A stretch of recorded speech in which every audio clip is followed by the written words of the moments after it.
News of Byron Murphy, genius, quickly spread throughout the neighborhood. All the boys and girls for blocks around walked, roller skated, or bicycled past Murph's house several times a day, hoping to catch a glimpse of the new boy and his mechanical man. If they saw him working in the garage, they gathered on the driveway a respectful distance away to watch. As arms made out of pipes were added to the tin body, and the tin can head was topped with an antenna, some were sure the robot would work when Murph finished it. Others scoffed at the whole idea. There was one member of the neighborhood who did not stay a respectful distance from Murph. That was Ramona. She was not one bit awed by a genius. Clunking in her high-heeled shoes, she tagged around the garage after him. Of all the boys and girls, she was the only one who thought Tiger was a good name for a dog. She said that if she ever had a dog, she was going to name it Tiger, after Murph's dog. Murph ignored Ramona, but this did not bother her at all. Henry could see that Beezus was ashamed to have a little sister who was such a nuisance to a genius at work. He felt like telling Ramona not to be such a pest, but he decided he had better keep still. He was as eager as the others to watch the progress of Thorvo, but at the same time he did not want to call attention to himself and perhaps start Murph thinking about a paper route. Then one afternoon, when Henry had finished delivering Scooter's papers, he went to the barber shop for a haircut. On the way home, he saw Murph riding toward him on a bicycle, with Tiger puffing along half a block behind. Over Murph's shoulders, Henry was astonished to see an empty journal bag. At the sight of the bag, Henry suddenly felt more cheerful than he had felt since Murph had moved into the neighborhood. "Hi there, Murph," Henry called out with sudden enthusiasm. "I didn't know you had a paper route. I've never seen you around Mr. Capper's garage with the rest of the fellows." "My route is in my old neighborhood," Murph explained. "Oh," was all Henry said, because he was busy thinking that he no longer had to worry about having a genius take a paper route away from him. Now he and Murph could be friends. Maybe Murph would even let him help work on Thorvo. Not doing the hard parts that took a lot of brains, but things like handing him wrenches and tightening screws. He could probably save Murph plenty of time. Henry Huggins, assistant to a genius, that's what he would be. And so on Saturday, when all the boys and girls in the neighborhood except Scooter, who was still confined to his house with chicken pox, gathered at Murph's garage to watch the progress of Thorvo, Henry no longer felt that he had to be quiet. "What are you going to make his legs out of?" Henry asked. "Pipe," answered Murph. "Thick pipe, when I can find some." "Maybe I can find some for you," said Henry eagerly. "If you put a funnel on him for a hat, he would look like the tin," one of the girls started to suggest. Henry interrupted to keep her from annoying Murph with what she was about to say. "There's a plumber over by the supermarket," he said quickly. "He might have some pieces of pipe you could have." Murph did not answer. He was too busy hunting for something in a box. Beezus and Ramona came running up the driveway to join the rest of Murph's audience. This time Ramona was not clunking along in high-heeled shoes. Instead, she had perched on her nose the frames of a pair of old sunglasses. They were much too big for her, and to keep them from falling off, the side pieces were tied together at the back of her head with a piece of string. "I sure am glad she's not my sister," thought Henry. "I'm wearing glasses, like Murph," announced Ramona happily. "She kept asking and asking for a pair of glasses so she would look like Murph," Beezus explained apologetically, "until Mother finally found an old pair and took the glass out for her." Murph paid no attention to his admirer. He found part of a string of old Christmas tree lights and fitted two of them into sockets into the robot's head. "Are his eyes going to light up?" asked Robert with a touch of awe in his voice. "Of course," answered Murph.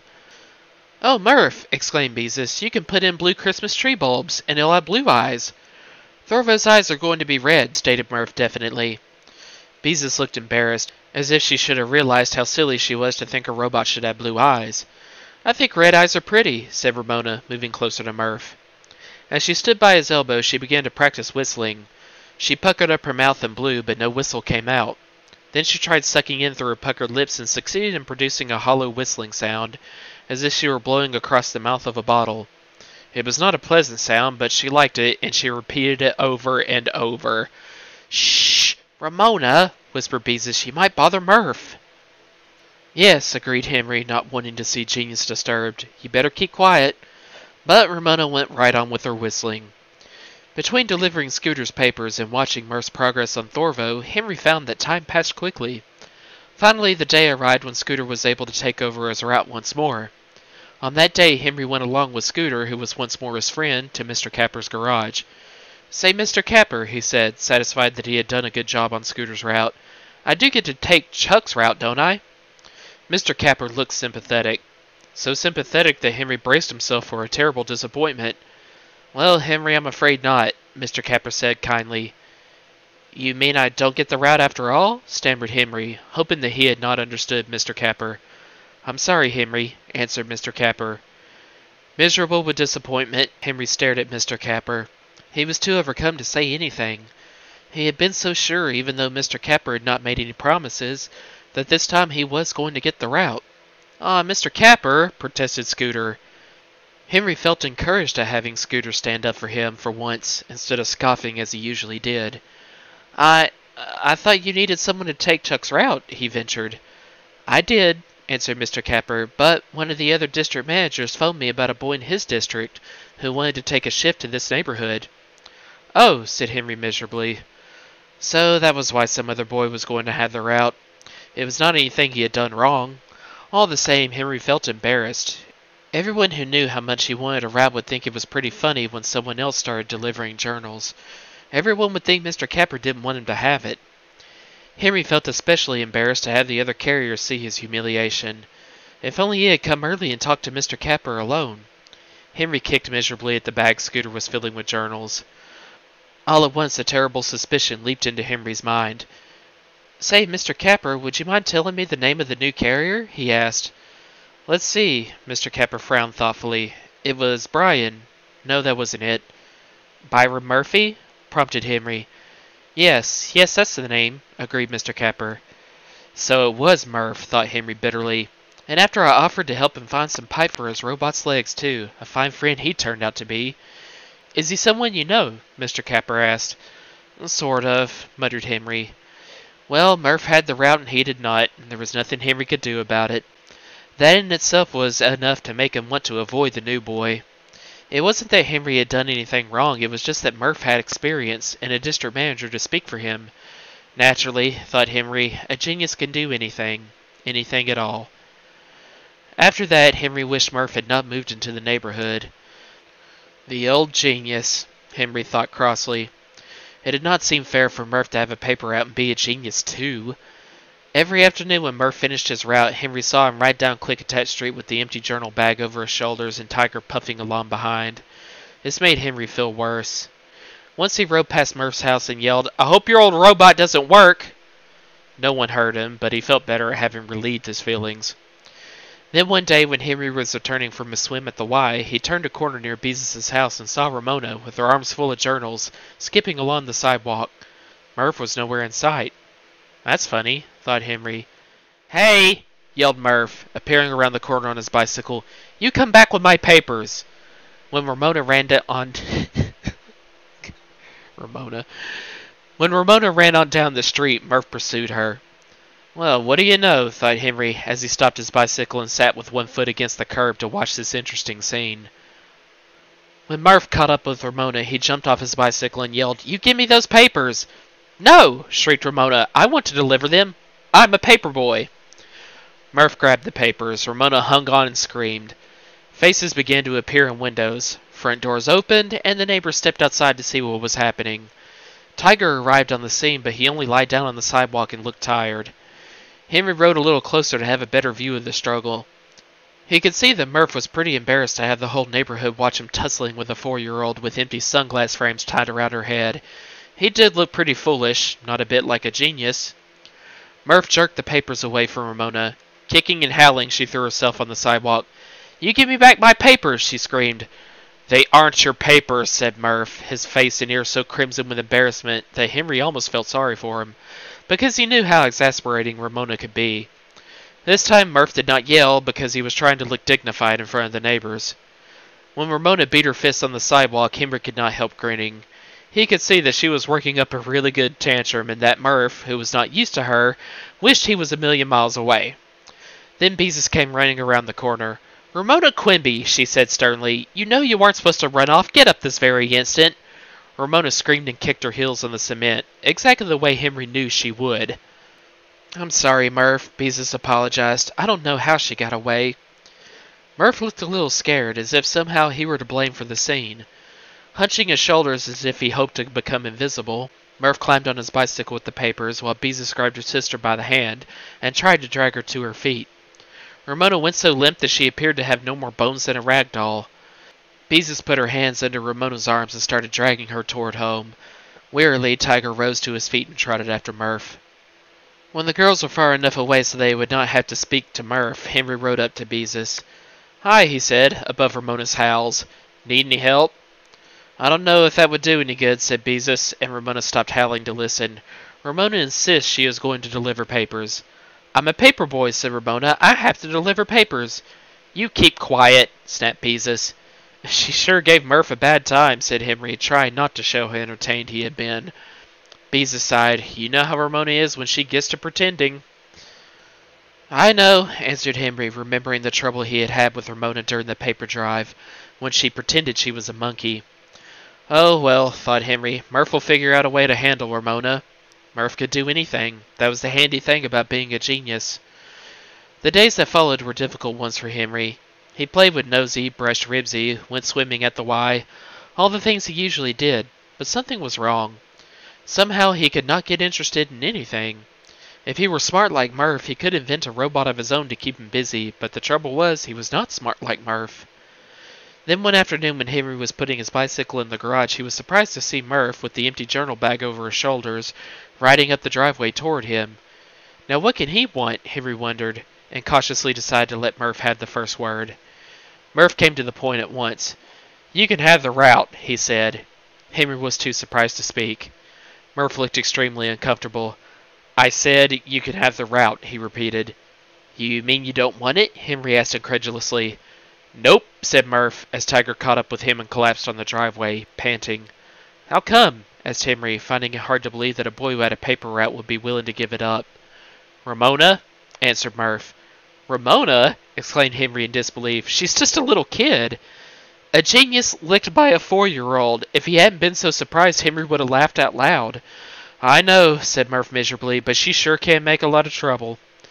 To keep from answering, Henry pretended to find something wrong with the chain on his bicycle. He wanted the route all right. He had wanted it for weeks, and no matter how much trouble Ramona had caused Murph, Henry did not intend to let any 4-year-old girl stand in his way. It was not the thought of Ramona that kept him from answering. It was Mr. Capper. Henry was not sure the district manager would let him have the route. Murph must have guessed what Henry was thinking, because he looked down at the driveway and said, "It's all right with Mr. Capper." Murph hesitated before he went on. "I asked him, and he said he would be glad to let you have the route." "The route is mine," thought Henry in a daze. "Mr. Capper said so." Murph looked thoroughly miserable as he continued. "I guess I shouldn't have taken the route when I saw you wanted it, but I just had to have it. Dad said my other route was too far away from home. I needed money to buy parts for Thorvo. Dad thinks Thorvo is a waste of time, so I have to earn the money for parts myself, and, well, I just had to have the route. But I've been having so much trouble I probably would have lost the route, and anyway, I don't want it. It takes all my time trying to straighten things out, and I don't have any time left to work on Thorvo." Murph's voice trailed away, and he looked unhappily at Henry through his glasses. Henry found himself feeling sorry for Murph whether he wanted to or not. It must be hard to have a father who thought building a robot was a waste of time, and to have to wear glasses, and to not be a good ball player. Why, Murph didn't even have a good dog like Ribsy. He only had tired old Tiger. And then Henry realized the importance of what Murph had said. The route was really his. "Sure, Murph," he managed to say at last. "I'll take the route." "Swell!" Murph was visibly relieved. He removed the journal bag, pulled the route book out of his hip pocket, and handed both to Henry. Then he began to speak eagerly, as if he wanted to make up for what he had done. "I'll have to put Thorvo away for a while until I figure out how to earn some money for parts. And if you still want to go ahead with that private telephone, I have most of the stuff we would need. And we wouldn't even have to go to the library to find out how to do it, because I already know how to build one." "You do?" exclaimed Henry. "Hey, that's swell. A genius was going to be a pretty good person to have around the neighborhood after all." "Maybe we can get started Saturday," said Murph as he started to leave. "You'll be pretty busy with the route after school." "That's right. My route will take up a lot of my time," agreed Henry. "So long. See you Saturday." Stunned by his sudden good fortune, Henry continued to stand on the driveway in a daze. He had a paper route and all because of Ramona, but somehow he could not quite believe it. In spite of the bag and the route book in his hands, his good luck did not seem real. The next day at school, in order to convince himself that his route was real, Henry mentioned it every time he got a chance. When school was finally out, he went straight to Mr. Capper's garage, where he enjoyed being one of the gang at last. Even more, he enjoyed starting out with the heavy bag of papers over his shoulders. The route was real, all right. Henry had not gone far, however, when he saw something that made him pause. Ramona was sitting on the curb with her feet in the gutter and her hands folded in her lap. She was no longer wearing the sunglasses, and Beezus was nowhere in sight. "Hello there, Ramona," said Henry. In a roundabout way, he had to thank her for the route. "Hello, Henry," said Ramona demurely. "I don't see what Murph was so bothered about," Henry told himself, and went on delivering papers. Ramona continued to sit on the curb like a good girl. She just wants to watch, thought Henry, feeling grown-up and businesslike. Since she wasn't wearing her sunglass frame, she had probably forgotten all about pretending she was a paper boy. He grinned at the thought of Murph being intimidated by a little girl who sat on the curb with her hands folded in her lap. Cheerfully, Henry rode into the next street. But as he tossed papers, he began to have an uneasy feeling that something was wrong. Ramona had been too good. It was not natural. She must be up to something. Just to be on the safe side, Henry circled the block so that he was riding up Ramona Street once more. And there was Ramona skipping along the sidewalk with her arms full of the papers he had just delivered. She was tossing them wherever she felt like letting them fall. "That Ramona! I might have known," Henry told himself. "Hey, cut that out!" he yelled furiously. Ramona tossed a paper onto a lawn. The wrong lawn. Henry took off after her. When he reached her, he let his bicycle fall on the sidewalk while he grabbed at the papers Ramona was clutching. "You give me those," Henry said fiercely. "No," screamed Ramona. "I'm going to deliver them." Henry knew what was going to happen next. He had seen it all before, only the first time he had thought it was funny. Where was Beezus anyway? She might know what to do. Henry jerked the papers away from Ramona, who threw herself on the sidewalk exactly as he had expected. "This is where I came in," thought Henry grimly. Ramona shrieked and grabbed his ankle with both hands. Henry tried to shake her loose, but she hung on. "Beezus!" yelled... This is too funny. "Beezus!" Henry yelled. "Beezus, come here!" Faces began to appear at the windows, and Henry felt extremely foolish and not at all businesslike to be standing there yelling for a girl to come and help him. Ribsy, who had been left at home so they would not get into fights with dogs along the route, came running down the street at the sound of Henry's voice. Beezus ran out of her house. "Ramona Geraldine Quimby," she sounded completely exasperated. "You're supposed to be in the house. You know Mother said you had to stay in your room." Ribsy barked furiously. "I'm a paper boy," said Ramona stubbornly. "Get her off my ankle, will you?" said Henry. Tackled by a 4-year-old with the whole neighborhood watching. Henry felt a flash of sympathy from Murph after all. Ribsy grabbed Ramona's coveralls in his teeth. There was a sound of tearing cloth, and Ramona screamed. "Ribsy, cut that out!" Henry ordered. Now people would probably think Ribsy was a ferocious dog attacking Ramona, and there was no telling what trouble that could lead to. Beezus pried Ramona's fingers from Henry's ankle and started dragging her sister toward home. "Quiet, Ribsy," Henry said to his barking dog. "It's all right, fellas. She wasn't really hurting me." "I'm sorry, Henry," Beezus apologized above her sister's howls. "I don't know what we can do." "Ramona, be quiet." "Mother says she has to stay in her room until the papers are delivered, but if she doesn't get out one day, she gets out the next." "We gotta do something," said Henry desperately. "I can't have people phoning complaints about not getting their papers all the time. I'll lose my route. Can't you think of something?" "I've tried," answered Beezus. "The trouble is, when Ramona knows we don't want her to do something, that just makes her want to do it all the more. Mother says she is just plain contrary." "Yeah, I know," said Henry gloomily as he looked at Ramona, who had stopped screaming and was listening with interest. Suddenly the sight of Ramona looking so pleased to be the center of attention made Henry angry. Who did she think she was, anyway? She wasn't so important. She was just a girl who went to nursery school and played in a sandpile, that was all. She wasn't going to get him into trouble. He was 11 years old and she was only 4. If he couldn't figure out a way to keep her from bothering him, he wasn't very smart. Maybe he wasn't a genius, but he was still smarter than a 4-year-old. If she continued her game, and of course she would unless he did something about it, he would get into as much trouble as Murph had. And Henry had no intention of going to Mr. Capper the first thing and saying he couldn't deliver papers because of a girl who went to nursery school. No, sir. Henry glared at Ramona and thought hard. The thing to do was to outwit her. But how? He had done it once when she had pretended she was a monkey, and he would have to do it again. He could find some old papers and fold them and let her deliver them. No, that wouldn't work. People would pick them up and think he had delivered old papers.